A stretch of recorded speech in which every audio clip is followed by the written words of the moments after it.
They call him the wisest man who ever lived. Yet most entrepreneurs today completely ignore his strategy. While modern business gurus teach hacks, funnels, and hustle culture, Solomon built an empire that attracted kings, generated generational wealth, and became a model of divine influence. But here's the shocking truth. He didn't start with capital, he started with God.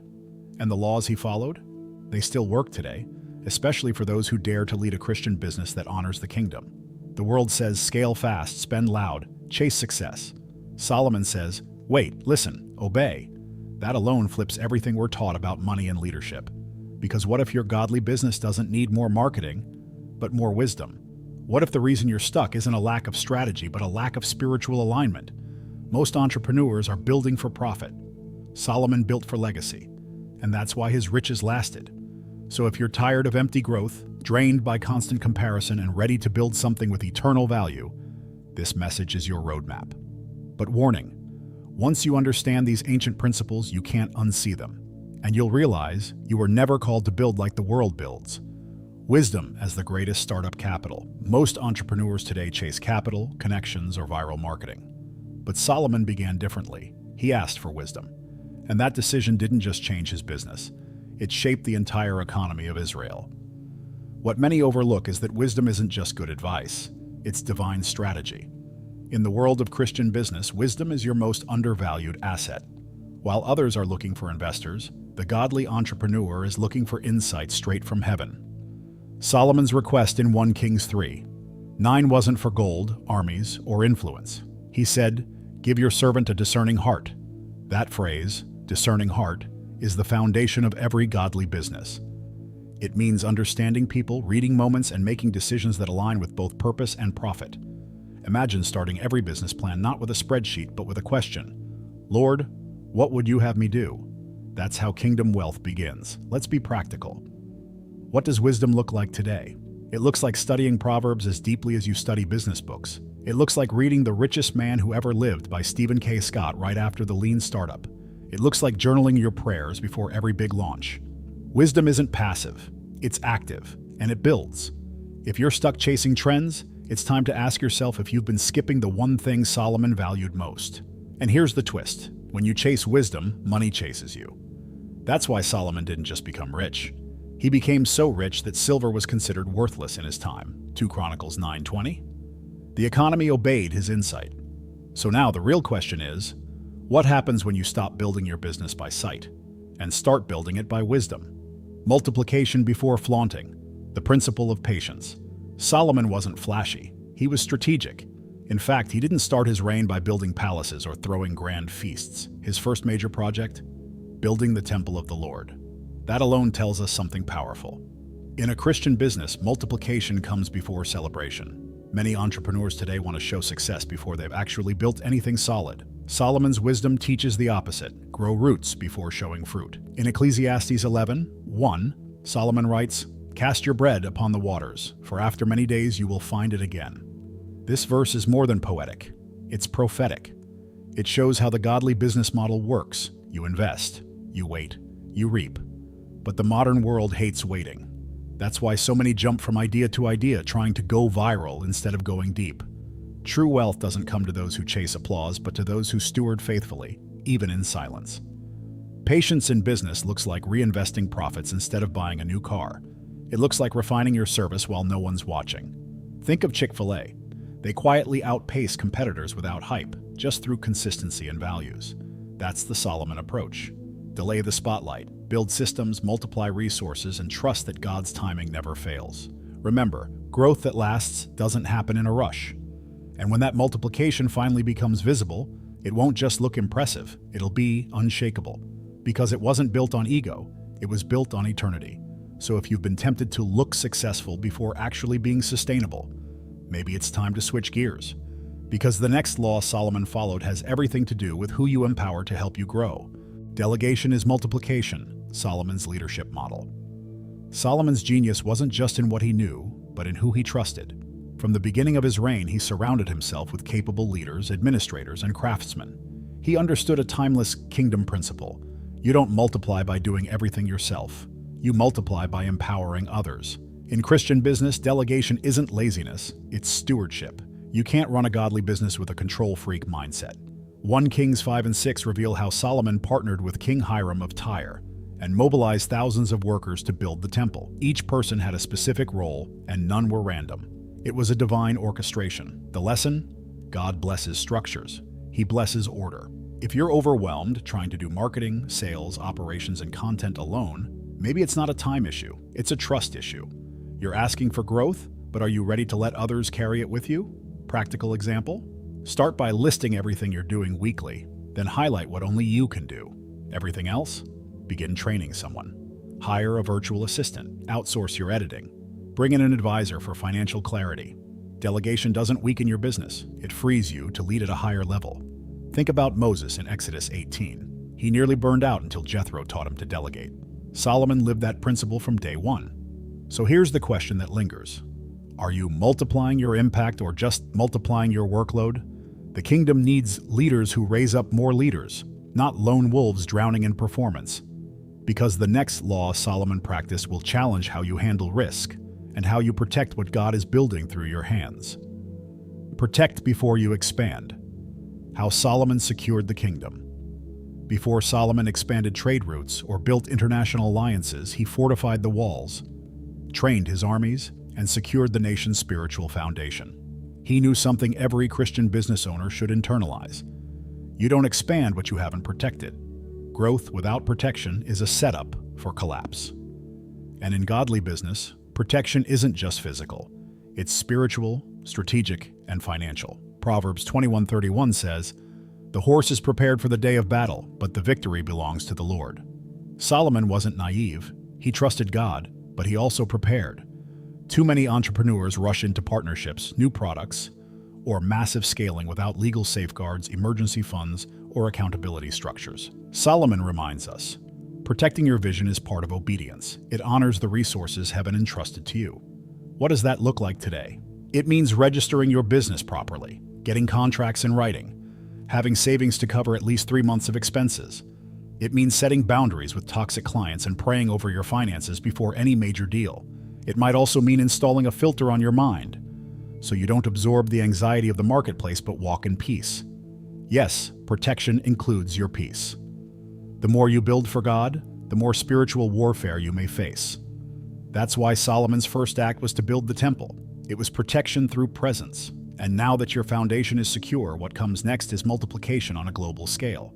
But to do that wisely, you'll need to understand the surprising diversity strategy Solomon used, and how it still applies today.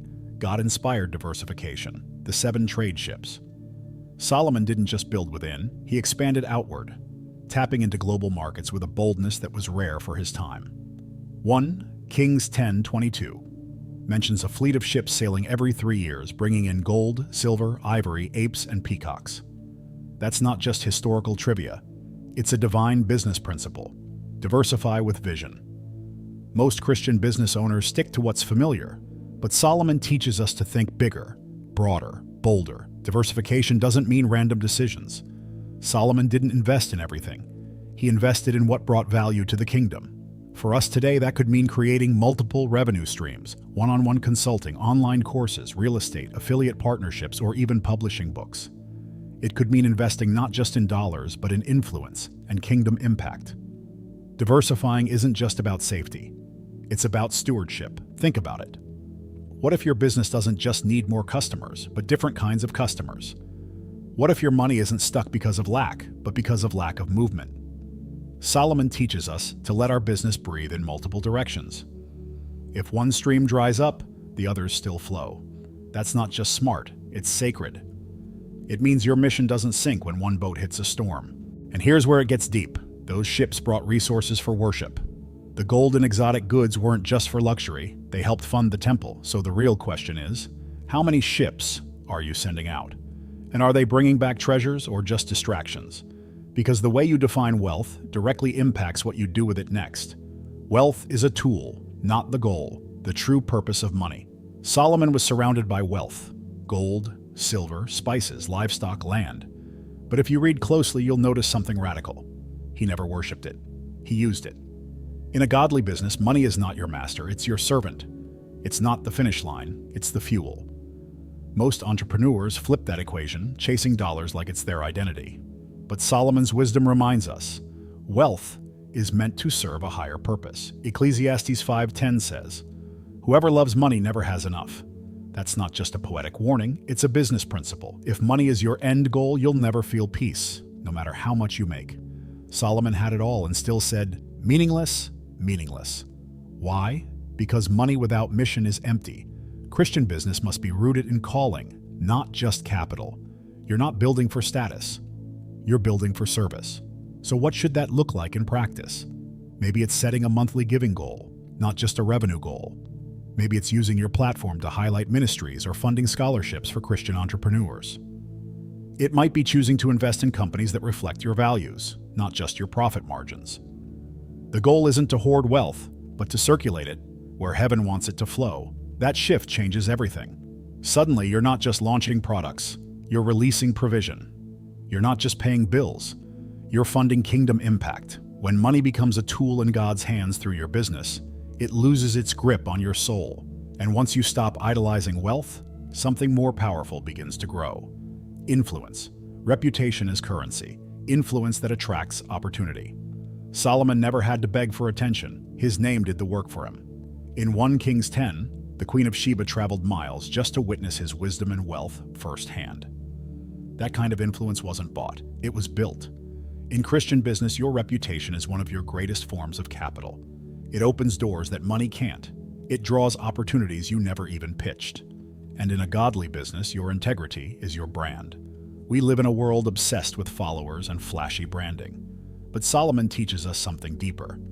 Real influence comes from consistency of character. People came to him not just for his riches, but because of how he ruled, with order, excellence, and honor. Today, that might look like being known as the entrepreneur who always delivers on promises, who prays before meetings, who treats clients like image bearers, not dollar signs. Want to build that kind of reputation? Start small, be early to calls, over-deliver, bless others even when it costs, refuse shady deals even if they seem profitable. The book of Proverbs, Solomon's own writings, repeats the value of good name over riches, Proverbs 22:1. Because reputation is kingdom currency, and in the long game, trust scales faster than talent. So ask yourself, when people hear your name, what do they associate it with? Because when influence is earned, not forced, it becomes a magnet for divine appointments. And those appointments often come right before the biggest decisions of your financial life. Which leads us to the next law, a principle many ignore, but Solomon made non-negotiable. Seek spiritual counsel before making financial decisions. Solomon wasn't just a king, he was a man who sought the voice of God before moving forward, and that's what set him apart. Before deals, before expansions, before hiring decisions, he consulted the Lord. In 1 Kings 3, he offered sacrifices and waited for God to speak. That's not just a spiritual moment, it's a business model. In Christian business, divine direction should precede human ambition. Godly business doesn't move without prayer. Let's be honest. How many entrepreneurs today pause before making a big decision? Most rush into opportunities with spreadsheets, not scriptures.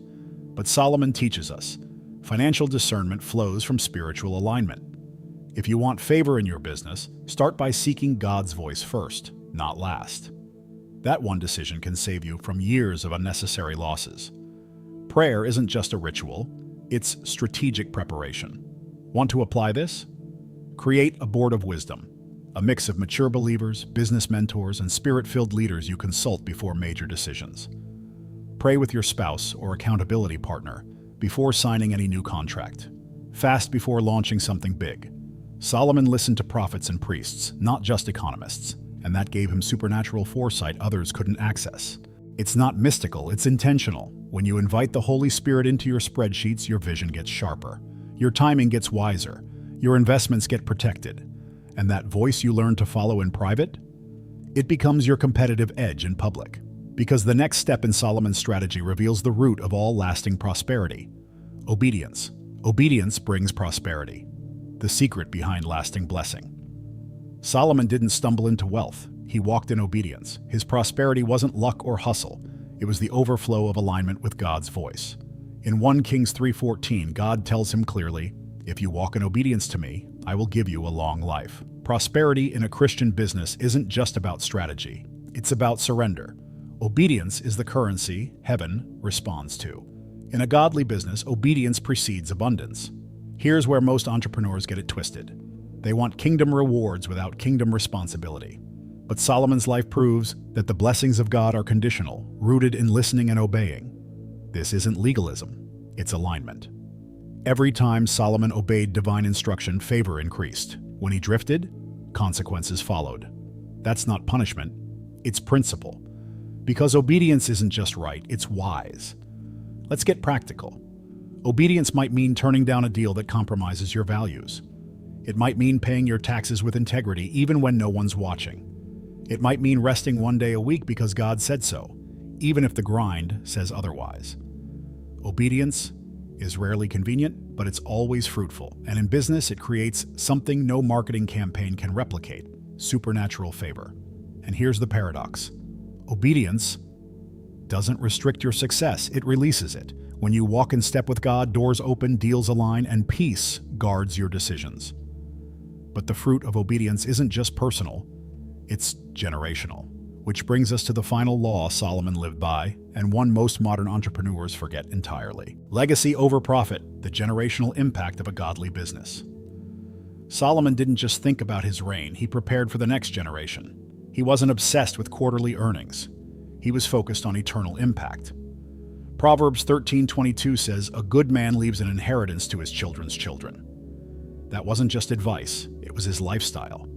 In Christian business, if your vision ends with you, it's too small. Godly business is always generational. Profit is great, but legacy is sacred. Many entrepreneurs grind for personal success but never build systems that outlive them. Solomon left more than money. He left a structure, a temple, a reputation, and a spiritual blueprint. That's what God is calling kingdom entrepreneurs to do. Build something your grandchildren can carry. Not just a brand, but a blessing. Not just a company, but a covenant. What you build with God today becomes someone else's foundation tomorrow. So what does legacy building look like? It means documenting your systems, mentoring younger leaders, and transferring wisdom, not just wealth. It means modeling integrity so your kids don't just inherit money, they inherit faith. Legacy shows up in your hiring decisions, your investments, your prayers over your business. It's knowing that God's vision is bigger than your timeline, and that real success is measured in eternity, not just the marketplace. Because when your business becomes a platform for legacy, it no longer lives for applause. It lives for impact. Solomon understood this. And now the baton is in your hands. Will your business die with your name? Or carry the name of God to generations you'll never meet? Now that you've seen the blueprint, what will you do with it? Will you keep chasing money like the world does? Or start building a godly business that multiplies both wealth and worship? Will this just be another inspiring video you forget tomorrow? Or the moment when everything shifts, when your business becomes a kingdom weapon and money begins to follow your mission? What would change if you stopped building for visibility and started building for obedience? What would God unlock if your strategy aligned with the Spirit?